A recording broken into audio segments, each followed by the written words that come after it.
Quelle indignité. Nous sommes sur... Incipit, l'émission où je lis un manuscrit ou un livre que vous m'avez envoyé. Et aujourd'hui, on commence direct avec un internaute, un certain Nicolas, qui m'a envoyé son livre. Je me suis levé très tôt ce mardi 21 octobre 2025. Je me suis levé très tôt.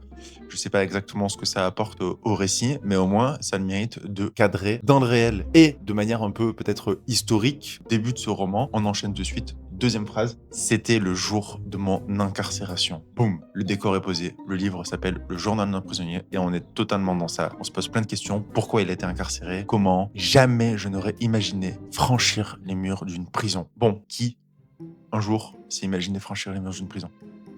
Qui? Et la quatrième phrase, ce n'était même pas envisageable. On a compris en tout cas que tu n'imaginais pas franchir les murs d'une prison. En même temps, moi non plus, je ne l'imagine pas franchir les murs d'une prison. Je ne suis pas un homme violent ni un agresseur.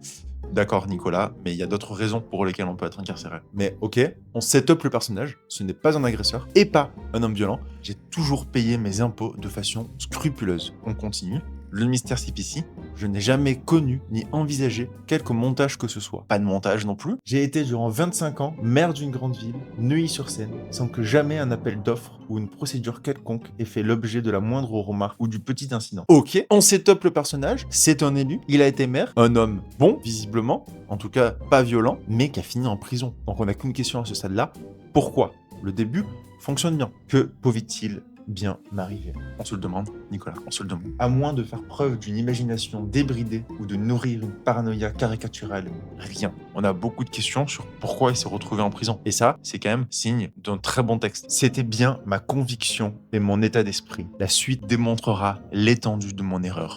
Là, on est pas mal. Parce que on est face à un roman qui nous promet un complot, une naïveté. On est face à un personnage qui s'est up comme étant droit dans ses bottes. C'est pas un homme violent. Il est naïf. On a tout de suite de l'empathie pour Nicolas, qui a fini quand même en prison. On a pas mal de questions en suspens. Peut-être un roman qui parle de complot national, une injustice et les personnages qui subissent une injustice. Vous savez, c'est des personnages qui suscitent tout de suite une sorte d'empathie naturelle. Nicolas, pour ton incipit, je te donne la note de 7 sur 10. Continue comme ça et j'espère que tes soucis avec la justice s'amélioreront. Vous venez de nous faire un beau discours, on en avait la larme à l'œil.